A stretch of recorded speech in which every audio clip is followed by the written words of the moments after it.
جاي انقل لك من كتاب. طيب تفضل. اي. وبالخصوص فقرر معاوية الانتقام منهم، وبالخصوص من قتلت عثمان بن عفان، فأمر بقتل عبد الرحمن ابن أبي بكر وأخته عائشة بنت أبي بكر، وقد قتل الاثنين غلة، إذ قتل عبد الرحمن بالسم وقيل بدفنه حيا، وقد يكون معاوية قد استخدم الوسيلتين معا، أي سمه ودفنه حيا. هذا الكلام شيخنا، هذا الكلام بس بكفي. نعم يا معلم، هذا الكلام في البداية والنهاية لابن كثير. هذا الآن إن كنت تريد الحق فأهلا وسهلا بك، وإن أردت أن تشوش هنا يعني يا ريت تنزل.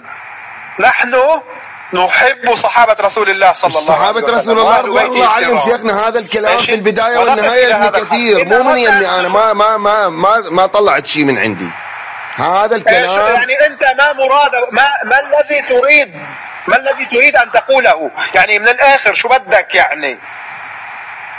أنت شو بدك هلا؟ هذا اللي قتلوا يعني خليفة، اللي قتلوا خليفة عثمان بن عفان جاي نقول لك. أهلا وسهلا فيك.